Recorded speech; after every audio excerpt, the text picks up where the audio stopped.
Hello, people. I just wanted to come on here and make a video, kind of reverting back to a video that I posted a couple days ago. Actually, it was my first video. And please excuse me because I'm hoarse. Um, I don't know. I've been hoarse off and on for the past week and a half. Not sure what that's about, but um, I just kind of want to talk about something that I referred to in a video that I posted a couple of days ago. I got on and I just encourage people to take this time while we're dealing with this COVID-19 virus that's going around. And many people are in their homes, we're quarantined. And because we don't know what happens next, every day brings something new. Um, People are getting sick and folks are dying, and a lot of people are affected by this, whether it's people being affected themselves or people in their family being affected, and then of course that also affects the family, right? And so folks are scared, and there's so many things happening. And I talked about people who however we normally engage with Christ. We go to church, we go to Bible study, we on Wednesdays or Tuesdays or whatever day that your church does that, and we go to our Sunday services, and some folks go to the church on Saturdays, and however we typically worship and we find our closeness with God, a lot of us are being forced to do something different. So, I got on and I encouraged people to really allow this time to take some personal inventory of your relationship, because I think God is calling us He's drawing us to really get in alignment with what it is we're supposed to be doing, right? And a lot of us play church. I mean, that's just the truth. We play church, we get into this routine of religion. And so that personal relationship is not always intact. And so he's calling us to do that. So anyway, I said that in this time, I felt like God was talking to me about being able to surrender a lot of things that I haven't surrendered, and one of those things being insecurities. And so today, I just want to get on here and I really want to talk about, expand a little bit on that insecurity. Really, really for me. So I'm not, uh, uh, I'm not a person who just studies and I'm going to give you like all this information about insecurity itself, but I'm going to just talk about my personal journey with insecurity just a little bit. And then I also want to offer a song of encouragement to people who may be dealing with insecurities themselves. Um, I have actually declared that I am walking in my healing. I'm walking in deliverance from insecurities. And so the song that I've selected to sing, which I'll sing at the end when I'm done talking, there's a couple things that I've written down that I wanted to say. But the song that I'm going to sing at the end, it's a song by Donald Lawrence. And I actually went live on Facebook yesterday and I sang this song, which was like a big deal for me because I sing in church, which it took me forever to even be able to do that. But I typically am not comfortable just being out there in front of people singing. And while God has gifted me to be able to do that, it's just something that I didn't do, being concerned about what people think you say or whatever. And so that was really me pushing past some insecurities at that time. And so I want to offer that song again. It's a song by Donald Lawrence. It's featuring LeAndrea Johnson, and she listen, her voice is amazing, and I'm not her, but I'm gonna give my rendition of the song called My Deliverance, My Exodus. So I'll do that at the end. But I do want to say, and excuse me because I'm looking at notes that I've written down. I do want to say that my insecurities that I feel like God is saying, hey, you need to surrender these to me so that you can be delivered, are stemmed from, past hurts and pains and things that have happened to me, even growing, from childhood on up through adulthood. And so I just want to kind of touch on very quickly some of those instances, some of the things that kind of cause some of those pains. And really, actually, I'm gonna put up another video that kind of talks about my testimony, and it goes into a little bit more detail about some of those things, but I'm just going to touch quickly on those things. And then I just want to share how my insecurities began to show up more recently, and then what I've done to address those insecurities, and kind of where I am now, and how that song that I'm going to sing at the end applies in the situation. So as a young child, my father passed away when I was 11. Didn't have a close relationship with my mother. At some point, I sought love from different places, and what ended up happening is, I got into a marriage at a young age, the age of 19, and it was very toxic, and so many things happened while I was in this relationship, and I became a different person. I allowed it to change me, and so I engaged in so many things, and experienced emotional abuse, and verbal abuse, and even some physical abuse, and just all of those things that took place. And there's more entwined through over the years that just continued to pile up, and it just caused a lot of pain and a lot of hurt, and it caused some deep wounds within me. And so I had gotten to a point where I gotten out of that marriage, and I kind of took some steps that I think began a healing process in me. But before I go there, I just want to talk about just how the insecurities began to show up because of those past pains and hurts. So one of the things I wrote down is I never had the courage or the confidence to step out and do what God had gifted me to do. So I talked about a little bit ago, just not being confident, or being so concerned about what people would think, or what people would say, or how I look in front of people. And so, singing, or even going to reach for different goals or aspirations, or just things that I wanted to do with my life, and things that I wanted God, or that God wanted me to do, I didn't have the courage or the confidence to step out and do those things. And so that's one of the ways that the insecurity showed up.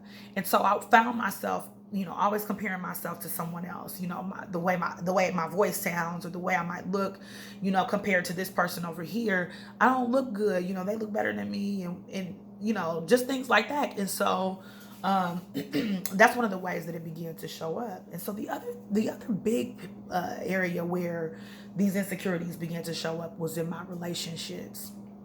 And so, and I'm talking about platonic relationships, monogamous relationships. I'm talking about all types of relationships. And so one of the things is I would only give people what I was comfortable with giving them, right? And so like not trusting them to take care of take care of my heart. It was like I tried to dictate to them how they should be handling me, not willing to trust friends or family members with being able to handle me with care, like they automatically were gonna tear me apart, or they were trying to hurt me or whatever. And so I would dictate, hey, this is how you should handle me, and not so blatantly like that. But it was just this forcing, trying to force someone to respond a certain way, or they needed to do things a certain way, so that the way I saw that they should do them, they should respond and handle things the way I thought they should be handled.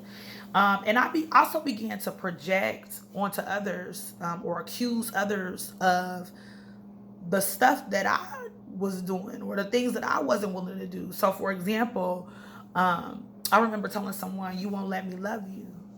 I just want to love you. You won't even let me love you. And the reality is that was me. Like, I wasn't allowing someone to love me. Something else was, I told someone, um, you won't be vulnerable with me. And the truth was, I wasn't willing to be completely vulnerable with them. So, again, I have a testimony. And at some point, I had began a process of healing from some things. And so I was willing to share pieces of my life, the things that I felt like I had dealt with, but not everything. There were other pieces that I just wasn't willing to share. And so those were the areas where, I would be vulnerable. Excuse me, I got tea because it's a drug source. So, and I would begin to project those things on other people. Another thing is, I never completely showed up to be myself. So I was always very careful about how I presented myself, and I needed to be a certain way because I didn't want to be judged and whatever. So I never showed up. Now, I had some relationships, some friendships where I felt like I could show up and be myself and whatever. But there were other relationships, other friendships where I felt like I had to act a certain way so that I wouldn't be judged. And it it wasn't okay. Like, I felt like I could never be myself. And so that was kind of how I was handling my relationships. But another thing that these insecurities showed up as, I was never really present. I was always on to the next thing. So I've always looked at myself as a forward moving kind of person, which is not necessarily a bad thing. But what it did for me was I would be forward moving, but even in a conversation, how you talk about being a listener, in conversations you should be willing to be a listener, and not be quick to respond all the time. Be willing to listen to what somebody is actually saying to you. And I wasn't that way. Like, especially if it was a difficult conversation, I was like already thinking of how I was ready to respond before a person would say what they have to say. Like, I'm already thinking about the next thing to say. And so I was never really present. And even in moments where, I should be enjoying myself with the people that I'm with, or I'm spending time with friends or family or what have you, I could never really be present. I was always thinking about, how did I show up? How was I showing up to them? Right. And so that's another way that, my insecurities just was taken over. I always felt like I have been, I've always felt like I am a person willing to self-reflect. So, you may be engaged in a situation, and then after that situation takes place, you may feel like, well, there's a better way that I can handle that. There's something I can do different. And I've always felt like I was the kind of person who could self-reflect and make adjustments where I need to make adjustments, and improvements where I need to make improvements, and be willing to say where, I did wrong, or where I could have done better. But oftentimes insecurity would step in, and rather than understand how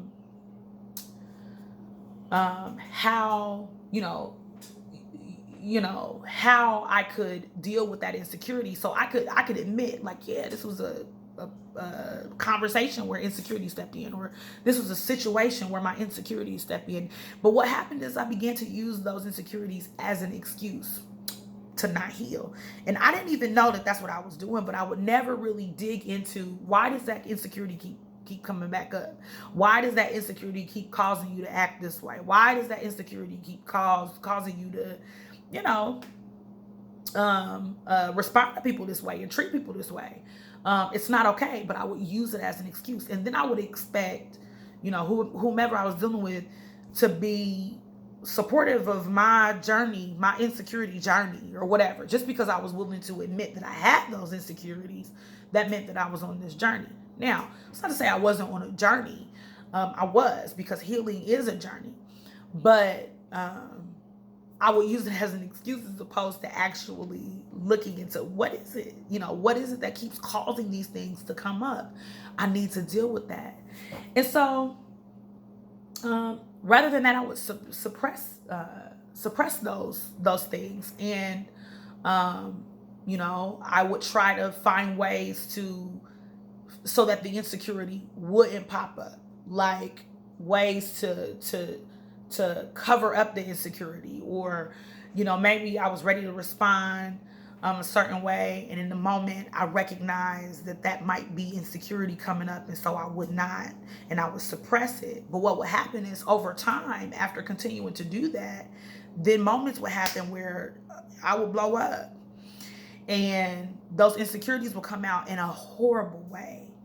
I mean, awful way. And so, that's not healthy. That's not healthy for me, nor is it healthy for whomever it is that I'm dealing with. Like, nobody want to deal with somebody that's going to act a fool, So, that's what happened. And so, more recently, I had a situation where that's exactly what happened. And so this individual, I blew up on somebody because I had been suppressing these insecurities, and I kept, I was kind of like pushing on them, like what I said a little bit ago. You're not doing this and you're not doing that. When really it was me. It was my issue, And so I was projecting that on them. And because they weren't responding to it the way I wanted them to, I was just like, okay, well, and I would suppress that. And then finally, I just blew up. I had a scenario where I just blew up and I lost it, and it was almost like I became a person that I wasn't, or at least one that I didn't want to be. And so what ended up happening is I had a conversation with this individual after that situation, and I said, "Oh, that was all insecurity." Well, that's not okay. You can't blame that on insecurity and then think that you can just walk out of that situation and then everything is okay. Because what happens is, now you've affected this other person as well. Now you've caused pain to this other person. Now you've caused issues for this other person. Those can be traumatic events for the other people involved. Right? They say hurt people hurt people. And that's essentially what was going on. And I never wanted to admit that, man, Trelina, she's this hurt person that hurts other people. Never thought of myself that way. But it wasn't until after that situation that I took some time to self-reflect. But self-reflect in a different way. I was forced to, actually, because I could no longer approach this individual, and it really caused me to really think about, well, wait a minute, what is it that you're doing, and why is it so important that now you are jeopardizing relationships with people that you care about, people that you love, people that you say you love, and you're allowing that insecurity to be an excuse for you to act, and it's not okay. So it caused me to really do some serious self-reflection. And so I spent some time meditating, something that I do now, and I felt like God began to reveal some things to me about me. And so, the next thing I really want to talk about is just kind of like what I've done and where I am, today. So what I've done, the first thing, that I think began a healing process in me at some point was seeking understanding. So, like I said, earlier in this video, that I had gotten to a point where I gotten out of that toxic marriage, and I began, kind of a healing process, and so at that point, God had began to. I really was seeking God. I had got to a point where I was super seeking God. I mean, I grew up in church, and we all do what we do, but I was really seeking God because I had a broken heart, and God began to reveal some things about myself to me even in that season. And what he was revealing to me in that season was just kind of showing me the things from like my childhood, and here's the reason why you wound up in this marriage, in this situation. And so through that understanding, came a little bit of healing, like understanding why I found myself in that situation, and also understanding some of my behaviors, because like I said, it had, that marriage changed me. It caused me to act out and be someone different at times than I would ever think I would be, do things that I would never thought I would do. And so I was like angry with myself, and I felt like, God wouldn't forgive me for all of these horrible things that I had done. And so, God gave me some understanding about why I became that person in that marriage, and why I was even in that marriage in the first place, based on past hurts and pains from my childhood. And so again, with that came some healing. So then the next thing, God dealt with me on forgiveness. Um, that's a major, and maybe at some point I'll do a video talking about forgiveness, because that's huge. Like, it was a process. It's still a process, I'll say, but the ability to forgive my ex-husband, um, through some of the things that we went, so many things that we went through. People would have a hard time forgiving folks for some of this stuff. I'm telling you.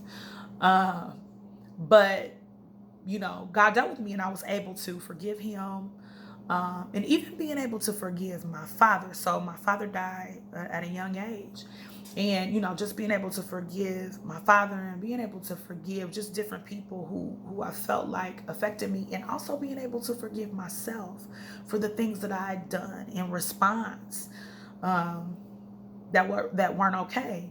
And so, um, that was the next step. So, I had walked through this process of understanding, and I had walked through this process of forgiveness. And, here I was walking around like, oh, I'm good. And I've been healed, and I'm walking in my healing. And while it's a process, you got to keep reminding yourself of forgiveness, and you got to keep reminding yourself of the understanding. What I did not realize was that while I had experienced, forgive, or I had this understanding of why, I had done certain things and engaged in certain things. I had, you know, forgiven for some folks for doing some things to me. What I didn't realize was that there were still wounds in my soul that I had not dealt with. So yes, I can have a conversation with those people that I've forgiven and not even feel, I'm good, and I pray for them, and I hope, God does whatever he needs to do in them. But I hadn't dealt with the wounds in my soul that those things had caused. And so, um, today, that's where I am. And I forgot, I wanted to offer, a few scriptures. So Proverbs 3:13 says, blessed is the one who finds wisdom and the one who gets understanding. So in the Message version, understanding is interchanged with enlightenment. And so Proverbs if you're familiar with the Word of God, Proverbs talks a lot about wisdom. And it's a great thing to have wisdom and to gain wisdom. And I'm someone who is an enlightened person, someone who has understanding. It's easy for them to gain wisdom, and so that's where that piece about understanding is important to me in your healing process. And then the other thing I wanted to talk about is the forgiveness piece. So in Matthew 18:22, God talks about forgiving 77 times. So I think um, essentially what he's saying is you should be always willing to forgive. There's no limit to how much you forgive or to what you forgive people for.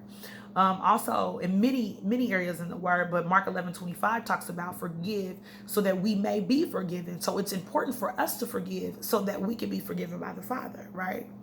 So the last verse that I wanted to bring up is Psalms 147:3. It says, he heals the brokenhearted and binds up their wounds. And so that is the place in my healing process, if you will, that I'm in, where it's those wounds within the soul that I am seeking healing for, and God is healing me in those areas. And so I am engaging in, studying and reading some different literature. I would talk about that literature. I'm not sure if I can shout out, because I ain't, sponsored or nothing like that. But there's some really, really, really good literature out there that talks about healing of soul wounds. And so anybody who might be watching this, I just really encourage you to, if you are dealing with insecurities, I really encourage you to seek out why you have those insecurities. Understanding will give you it'll begin a healing process in you. And then be willing to forgive others who you feel like have wronged you or who have sinned against you. A lot of freedom comes from that. Forgiveness is not for other people, it's for yourself. It's so that you can move forward in life. And so that's extremely important, so that you'll be able to fulfill whatever it is God has for you to do. But then that next step is just allowing that healing process to take place within your soul. And so I encourage you to seek God about that. And he will heal. Listen, the word says by his stripes we are healed. So, Jesus has already gone to the cross. I mean, our healing is ours. We just need to claim it. And there's some level of understanding about how to do that, that I don't know, I don't know that I knew. Right. And so there's just things about that I'm learning now. And so I just want to encourage you to, seek God about your healing. Again, seek God in this time about what he's saying to you. And so now I think I'm just going to go into this song. As I said earlier, this is a song by Donald Lawrence. It's featuring LeAndrea Johnson. And I'm going to sing my rendition of this song. Please excuse me because I am hoarse. I'm going to sip a little bit of my tea. But I just want you to be blessed. The reality is I'm not getting on here singing a song so that people can be like, oh my gosh, she can sing. Listen, I've never really wanted to be out there doing all of that. That's just not what I wanted to do. I just talked about that earlier. Like, I was always concerned about what people would think and how whatever. But I'm trying to be obedient in this season to what I think God is calling me to do. And so hence the reason for the whole YouTube channel, the reason for me getting on here and having a word, but also using the gift that he's placed in me of song to just bless his kingdom and to inspire others, to see Christ for whatever it is that you need. So I will go ahead and begin this song. I hope the sound is good. We'll see here.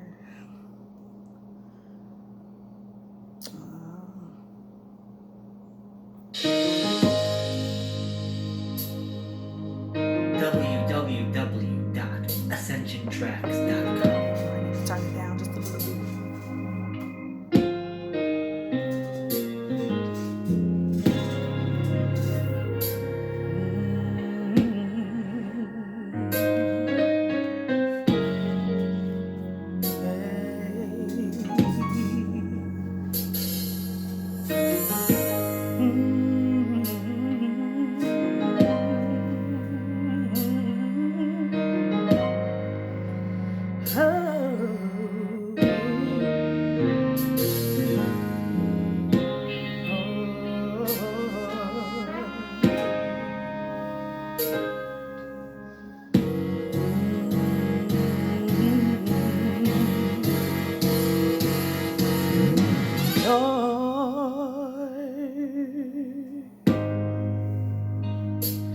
Deliver me, 'cause all I seem to do is hurt me, hurt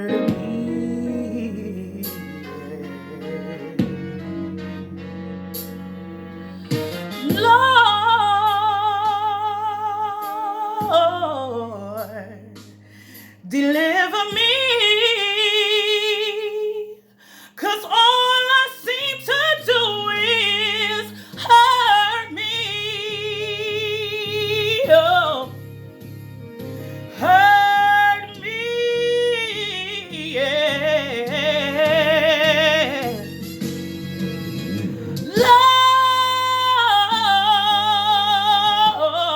Lord, deliver me, yes, 'cause all I seem to do is hurt me, yeah, hurt me, hurt me.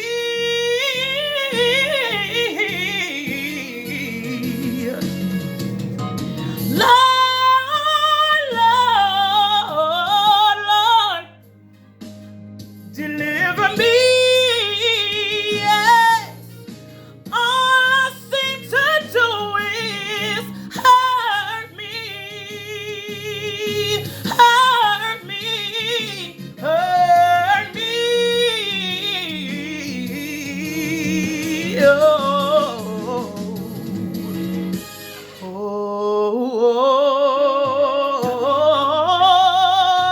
AscensionTracks.com. oh, Lord.